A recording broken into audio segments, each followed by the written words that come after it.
I'm going with a totally random quest from Enhanced Advanced HeroQuest, and I did this off camera before I realized maybe I should have filmed it. But in any case, I rolled an 8 on the general quest table, which gave me a race against time theme, and I was going to re-roll that initially, but I decided not to. I'm just going to go really totally random here.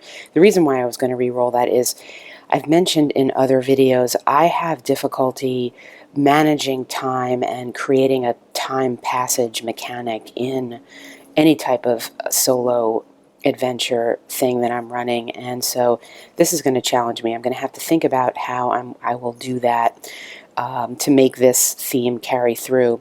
I then rolled an 11, and I seem to be rolling a lot of 11s. If you watch my other video on HeroQuest, Dungeon Quest, I rolled a ton of 11s. And that came up with keep the dead in their graves. An evil sorcerer or powerful undead in an old tomb complex is preparing to raise the undead. He's got monsters with him to help, and the heroes have to put a stop to this threat.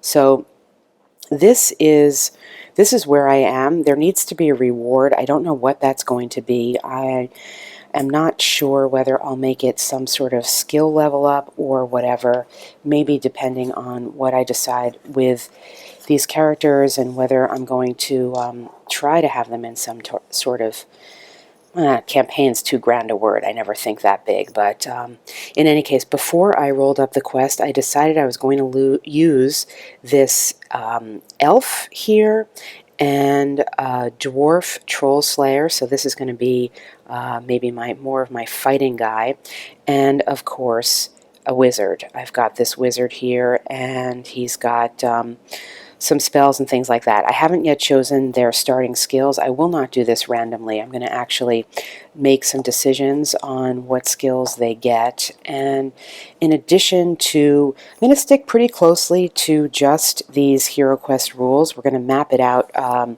here. I haven't yet decided. I'll probably use a larger scale graph paper than this, and I will definitely be bringing in, as I often do, the Tome of Adventure Design to create some atmosphere, and I'll be using possibly using some very basic, my sort of standard very basic percentile chart here to make some decisions about things that may happen regarding actions of the opponent and lines of sight and things of that nature.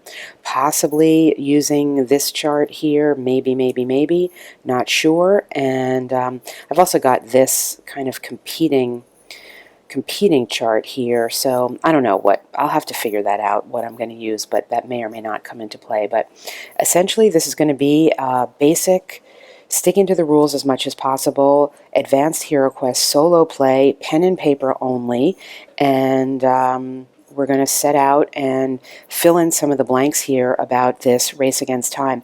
I will say again, with doing solo adventures, the challenge for me comes with some of these more structural decisions, and in this case, again, the question is time passing. How am I going to do this? What is my arc going to be? What is my structure going to be? How am I going to decide when a scene, for example, or an act is over? And I definitely need a win-loss condition here to determine at what point am I going to have to get to this tomb, or maybe when I'm in the tomb, there will be some sort of countdown, things possibly happening within the tomb.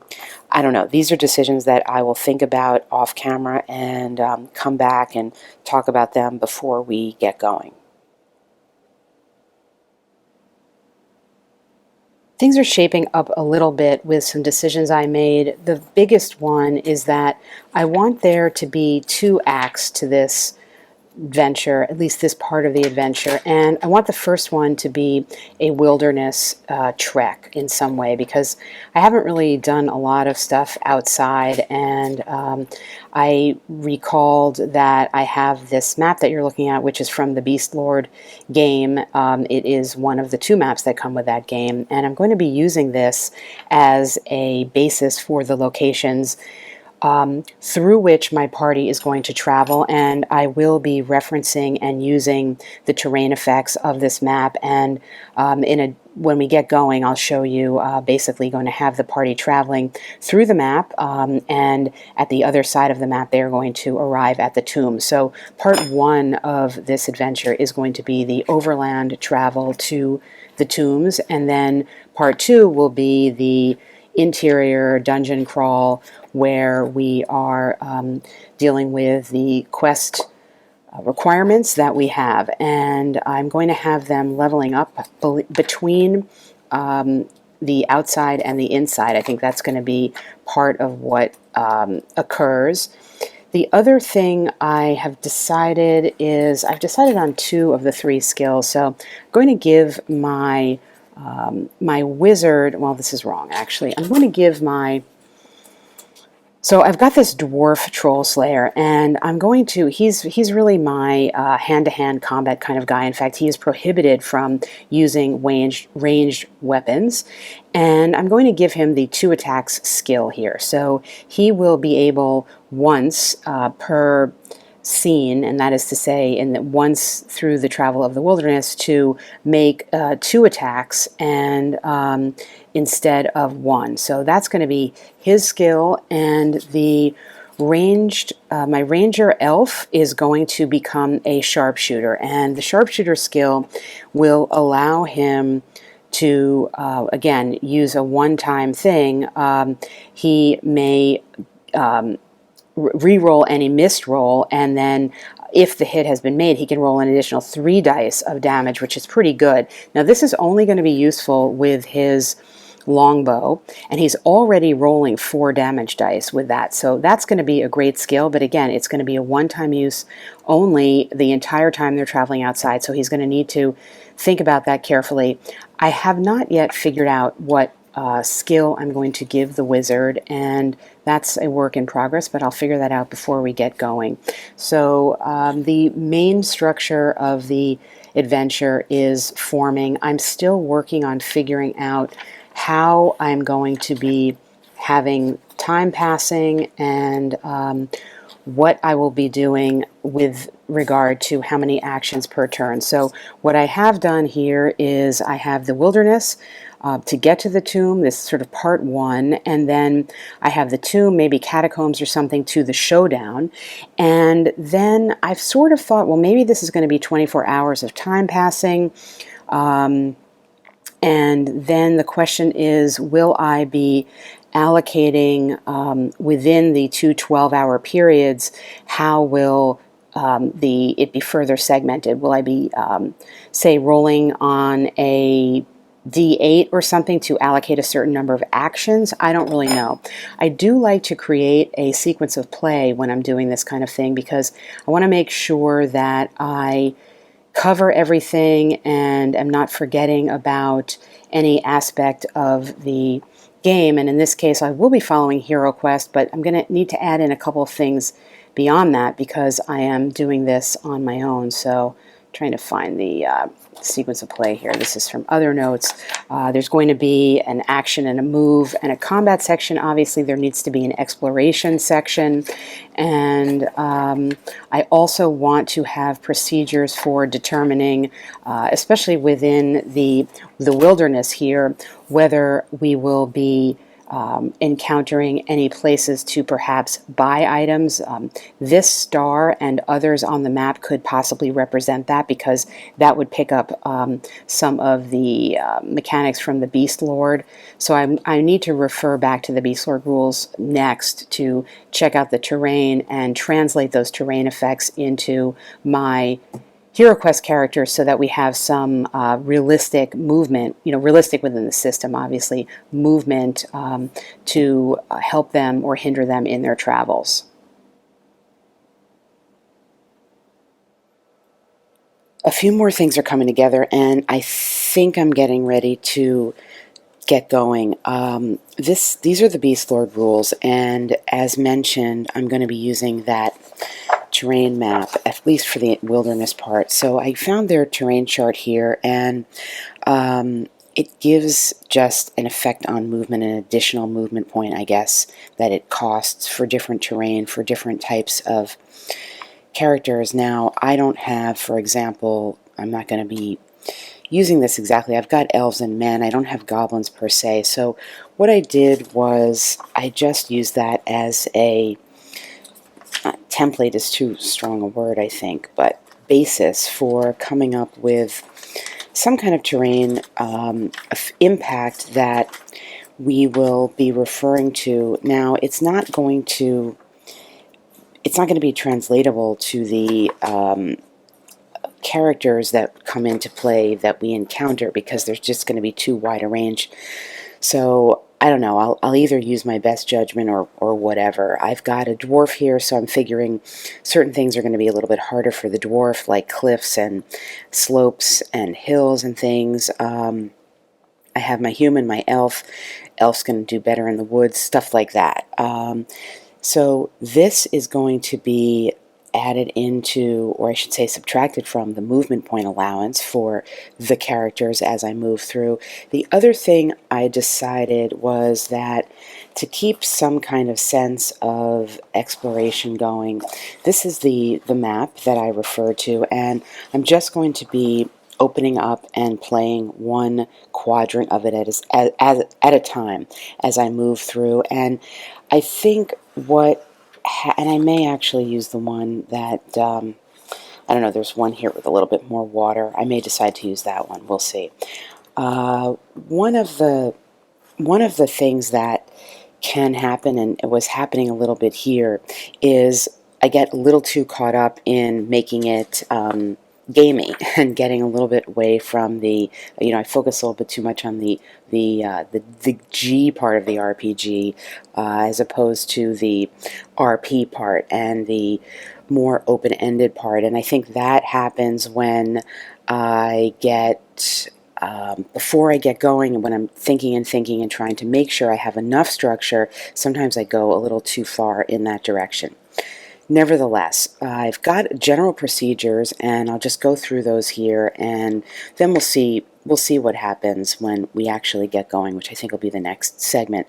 So, based off of, again, this is, I don't know how much you can see here, this is, as mentioned, based off of the Enhanced Advanced HeroQuest rules for the most part.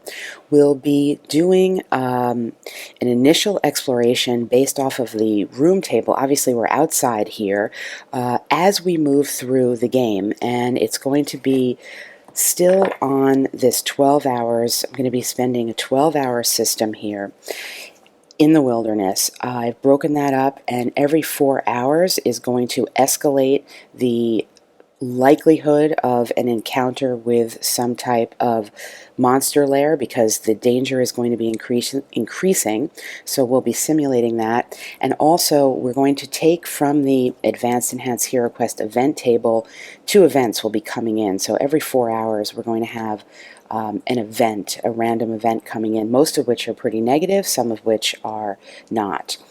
So we'll be looking to that table to determine whether we have just a general terrain effect, whether we have some type of hazard, or whether we encounter a monster lair.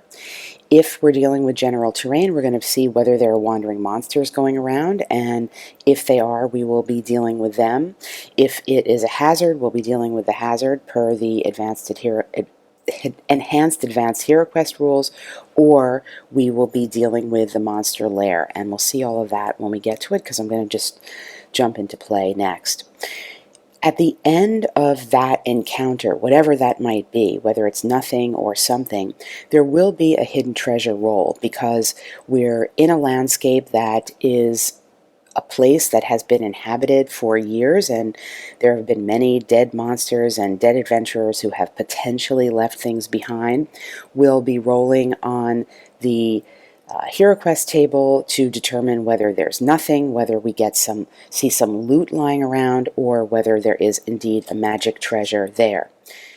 The last decision that I made that I wanted to come back and show you was the skill that I'm taking for the wizard. I boiled it down to this hit and run, where I can move, attack, and then move again, and basically ignore, they call it death zone. This card must be played before the first move, and then the hero will move as normal in the following turn. So that's a possibility. This parry card, I like because I can. It says when I play this, the opponent will only successfully hit me on a roll of 12, and then those 12 hits do not count as critical hits. I like this too because I feel my wizard's going to be the weakest fighter, obviously, and then of course there were magic cards to go with. So this allows me to cast 2 spells in a single turn. I decided against this one because maybe I would take that when we leveled up. Hoping I'm not going to need to do that here. And this is another one. This warp ward will basically allow me to continue to cast spells without doing this test this Tremors in the Warp test. But also, I only have a couple spells, so I don't think that's really relevant to now. I think this is a skill I would want later on. And then there's another defensive one to ignore injury. I feel like I'm going to be taking this parry card.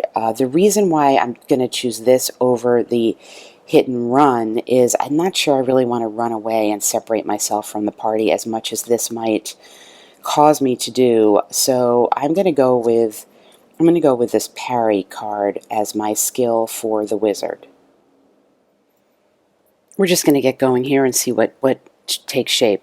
I'm using these chits to designate this is going to be my wizard, and this is going to be my elf, and this is going to be my dwarf. Nothing fancy, but that's what I've got to match up to this map size. And we can separate as a party, we can stay together. If we're together, we need to travel at the lowest rate of speed, which in this case is going to be our dwarf, who's got a speed of 5, because I'm just realizing his speed is 5 because he's wearing this leather armor. So that's going to take him down a notch to a speed of 5, and we're traveling here.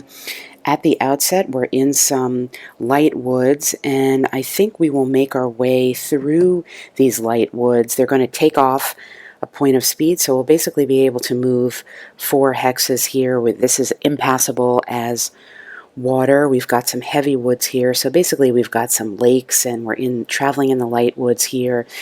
This makes sense. We'll probably make our way to a clearing to get a sense of what's going on around us. So the party's going to stay together.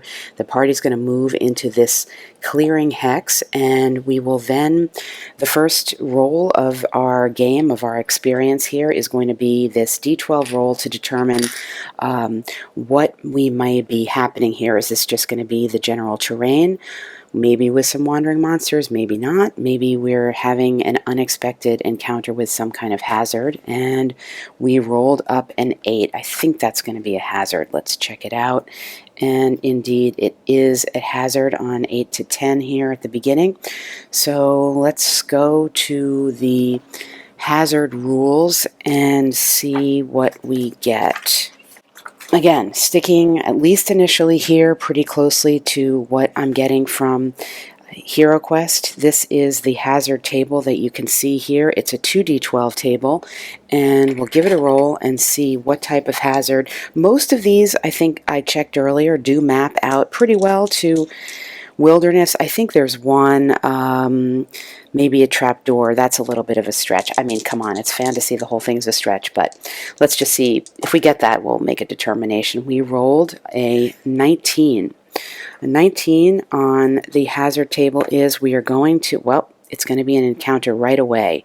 We're going to encounter this wight that is, I guess, wandering around here, and see if there's special rules for that, which I think there are, and we'll check those out. You know, it's funny how these things can really come together sometime, because I'm remembering now that our overall quest has to do with this recovery. I can't remember what it was called, but it has to do with the undead. And so maybe this is an escaped, maybe this wight is an escaped let's see, keep the dead in their graves. I'm referring back to the quest, which I've forgotten at this point.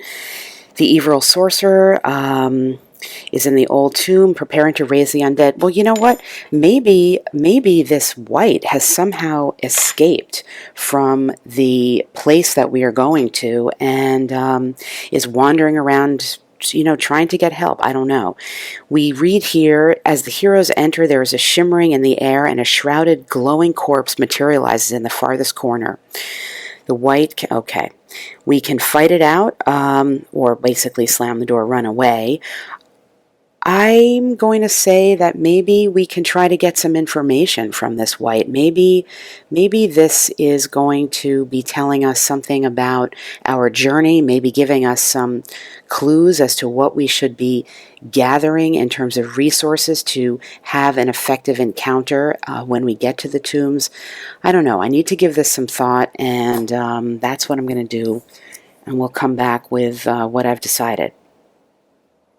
Combat in solo adventuring offers an opportunity for reflection in a way, and for pause, and for the creation of a story and a narrative, just like other elements do. But I find that combat in solo RPGing is very different than in board game play and in just regular RPGing, where it almost seems to speed up time in a sense. And here I find that it can slow it down. And in this sense, it is because there are encountering, in essence, you know, it's another, it's an NPC in the world. It creates a three-dimensional aspect to where you are. And in this case, as I mentioned, this fits thematically, even though, as you saw, it was a totally random roll that I did, but it's fitting into the story. And so the first thing that I'm doing here in this combat procedure is to roll to determine whether we are going to be,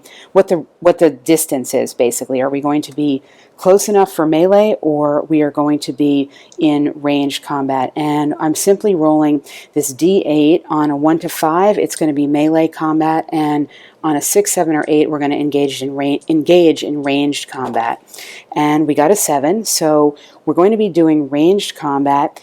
And then the next thing I'm going to do is roll this D12 to determine the range. Now, I will pause here to show you that in the actual HeroQuest rules, the range amount is fairly high. It goes up to 37 plus as a distance, as you can see right here. I am not actually going to be doing that. I'm going to go with a 2d12 roll, and so that's going to take us up to 24. Now, of course, we can't roll a 1 that way here, so we're really pushing up the likelihood that we're going to get into the higher range, but whatever. This is how far away this guy's going to be, is 2d12, and so here we are.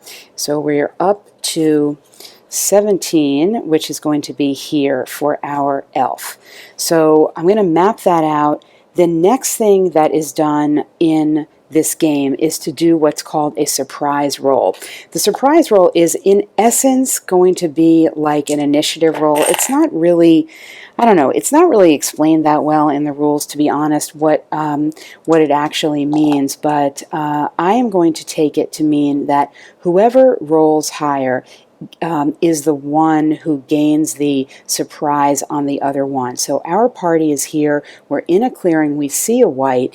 If we roll higher, and this is going to be our die, if we roll higher, we are going to be able to make some decisions about how we approach this apparition, this ghoul, and whether we try to talk to it and engage it in some way to get some information. If it rolls higher, it simply means that it's going to attack and we're going to be on the defense. So that's what I've decided this particular roll is going to mean right now. Again, that's us, and doesn't really matter. Well, I guess they could have rolled a 6, but so we have rolled higher, and so what I'm saying as part of this story, we're going to get to try to approach this this ghoul. It's far away, but we're going to get to try to approach it and see if we can talk to it and get some information from it. And I guess the question now is, how likely is this to happen? Well, here I'm going to go to this table, and I'm going to say It's pretty unlikely, actually, that we are going to be able to actually talk to it. We're making an effort, but we're going to roll a d20 and we're going to see whether, in fact, we can speak to it. And I don't actually have a d20 out. I can see now I've got a bunch of other stuff out. So, all right. My d20, one of my d20s. And the question I'm asking right now is, can we successfully make our approach to this apparition, this ghoul, before he engages with us in some combative manner? Can we approach in a manner that is peaceful? And I'm going to say that that's pretty unlikely. So let's see whether we can. We rolled a 19. So indeed, we can do it. It was unlikely, but we can do it, and it's a solid yes. So we're going to approach, and we are going to see if we can talk to and find out from this white. Maybe this means because we could do that, that in fact he is, or it is going to be potentially a friendly fellow. Maybe he has tried to escape this terror that is in the tombs, and let us see whether he could potentially be an ally for us. I think it's pretty unlikely, so I'm going to go with it's very unlikely that he's going to be an ally, and we'll see. Is he an ally or is he not an ally? No, he's definitely not an ally, and that is a solid no, so I'm going to say this means that combat has ensued. Now, we're still in melee combat, but how far away are we? We're going to go back and roll and see what happens. So I'm saying that can't approach enough to change the type of combat, but I have possibly changed the range. Maybe he's moved, maybe he hasn't. Let's see what we get. So we are at 11 away, so that's going to be what we're using here for the ranged roll. And I got to get his stats out and set up this combat. Now, we have a couple of problems when facing this apparition because it has the invulnerable characteristic, which means that any damage dice that we roll are only going to be counted if 1/12 is actually rolled. So that is going to really limit the amount of damage that we do. And his, let's see, where is his health stats? He's got a wound. He can take 6 wounds. That's going to be tough. The other thing is he has something called strength drain, and what that means is, let me just get to the actual rules so I don't mess it up. Strength drain means that he will reduce our strength by 1 each time we are hit by him, whether we get a wound or not. So, in other words, he's taking our strength in addition to wounding us, or if he is unsuccessful in wounding us, he is still draining us. Once he drains 10 points of strength from us, he disappears. Now that's interesting because we can recover our drained strength during exploration turns, and you know, I guess he's going to be attacking all of us potentially. So I don't know. That seems like it's going to be thematically very tiring and draining for us. Perhaps that makes sense. The only character that we have who can conduct ranged combat is our elf, and as we can see, we're dealing with a range of 9 here. So what this means is that we need to roll on a d12 4 or greater for the hit at that range, because unlike in hand-to-hand combat where the target's own weapon skill impacts our roll, here it's really just the distance. So we're looking for a 4 or greater for a hit, and if we do get a hit with our longbow, we get to roll 4 damage dice, and I'll show you how that works. However, we are going to be receiving the first attack here from this white because of that surprise roll. So it's got a speed of 6, so it's going to come in 1, 2, 3, 4. Where was I? 1, 2, 3, 4, 5, 6. It's approaching us, and you know, in a sense, that's good for us because it's going to be closer now that we can attempt again another shot. Now, I'm not dealing with any line of sight issues or terrain effects because we're in a clearing here. If we weren't in a clear terrain, I would have determined prior to this exactly what was going on with the terrain, or at least to some extent, to see whether that impacted things in any way. And if there was some brush or something like that, then I would have done a check to see whether we could have hidden, etc. But that's not the case here, so I just thought I'd mention that. It's totally clear. We're in a clearing. And now, 1, 2, 3, we're 4 away, so we're looking at the this range here. We're going to be rolling 4 or greater for a hit, and let me just do this. Let me just do this roll. So come over here to do this roll, and we definitely got a potential hit. Now, in this game, to determine the damage done, you need to do 2 things. You need to look at the number of hit dice that you can, damage dice that you can roll. In this case, it's 4. And you need to be rolling those dice and scoring greater than the target's toughness value in order to score a hit. The white has a toughness value of 9. So we're looking to roll 4 d12s, and on any 9 or greater, that will be a hit. And I've got to get out. I do have 2 more d12s. I got to get those out, though. Well, apparently I can't find my other 2 d12s, so we're going to roll these twice. And again, we're going to get a hit on any 9 or greater on these 4 d12 rolls that we're doing. There's a hit, and oh, there's a hit. So we got 2 hits and 3 hits. Nice. We scored 3 hits, and we will mark this down somewhere. And the white, you know, it's coming for us. It's definitely coming for us because that is what it does. It's going to move and attack us.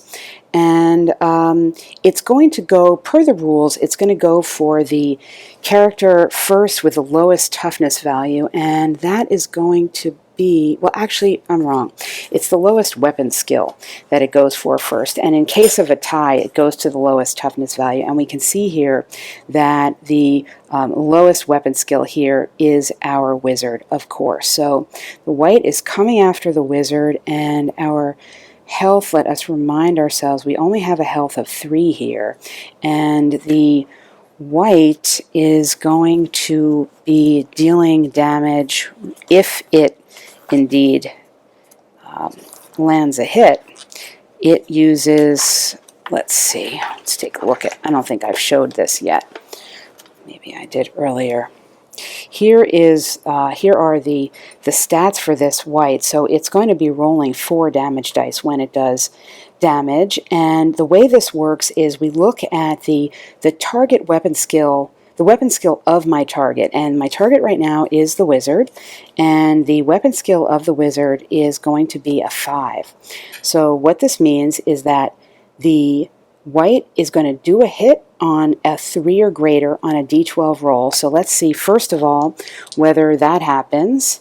And it did. And then it's going to be rolling 4 damage dice, and it's going to be doing damage for any roll above the toughness of this wizard. And the toughness of this wizard is just a 4. So any damage, any 4 or greater on 4 of these rolls, we're going to get some damage. We got a 7 and a 10. That's 2 wounds, 3, 4. 4 wounds, definitely not good. That would be a hasty end knockout to our wizard pretty early on if we did not have this skill, parry. Remember this. A trained warrior is often able to deflect a deadly blow from an opponent, sometimes many, with either his weapon or shield. When a hero plays the parry card, opponents will only successfully hit him on a roll of 12. Further, these hits do not count as critical hits and do not grant additional rolls. You will remember early on I chose this skill, this parry card, this combat card, as opposed to a skill card that would have afforded me some extra magic. And I guess maybe part of that is just my experience. And, you know, over the years, like I always, if I'm playing one character, it's like always a wizard, and I always die immediately because, you know, they just can't fight. But be that as it may, guess what? I'm playing this parry card right now. You know, I don't know whether per the rules I was supposed to play it at the beginning of combat. It doesn't say that here. I think there are some, I don't know, I'm not going to bother to go back and check because I'm doing this anyway, but I think there are some of the skill cards that say you must play it at the beginning of combat. In any event, I'm playing this now, and it's going to negate these wounds because he didn't roll. None of those hits were a 12, so we just escaped, luckily, but that's it. This card is now gone, and it is down to or back to us. And what I'm going to say here, based on my experience of just now seeing the damage that this white is going to be attempting to do to this wizard, I am going to do some magic. I'm going to use one of my spells. I don't recall whether I showed you these or not. I think I'm a Jade Wizard. I can't even remember. I'll look when I see the spells, what I decided. It doesn't really matter. Actually, they're relatively similar. Yeah, I think I decided I was a Jade. Yeah, I was a Jade Wizard. All right. Let's take a look at, as it's getting a little dark here in Geek Gamer Land, let's take a look at all the wizards start with 2 spells, and the Jade Wizard here comes with a green eye. And every spell requires a spell component and some money, but you start out with 4 spell components and 2 spells, and so therefore we don't need to purchase this spell. But using this small glass lens, the wizard's stare becomes glassy as a green fire seems to ignite within his eyes. The 2 bright balls of emerald light glow brighter and larger until they merge into one, and with a loud crack and a cascade of sparks shoot out a beam of green energy which injures any model in its path. I can choose the direction of the beam, shoot it in a direction, and every model, friendly or enemy, in this corridor of light is automatically hit.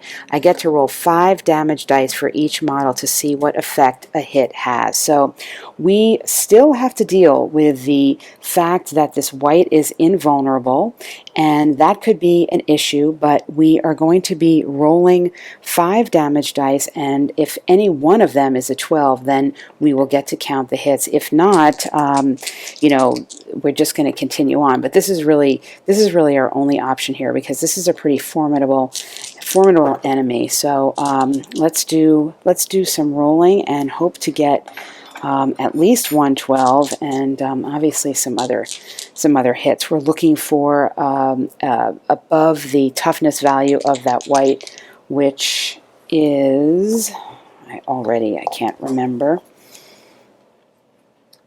Toughness value of 9. So these are our first 2 rolls. And we got a 10 and a 7. So 1 potential hit, but we're going to need a 12 to make it count. A 7 and a 1, nothing, and 1 more. If we don't roll a 12 here, we're out of luck. We are out of luck. So we wasted our spell, and it is back now. The white is going to be attacking us again, going after the wizard again.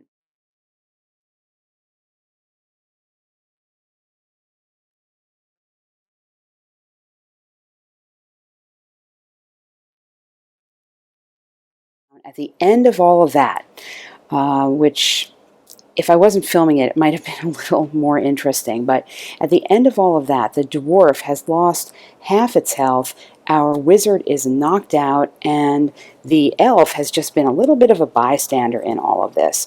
It was a knockdown, drag-out, melee combat with that white, and the combat now has been concluded. Unfortunately, because we didn't slay that wight, we don't get to search for treasure on it or do anything of that nature. But under other circumstances, had we slain the monster, that's what would have happened next. And we come back to look and remind ourselves of where we are here and our immediate goal. This is just the end of the first turn of the game.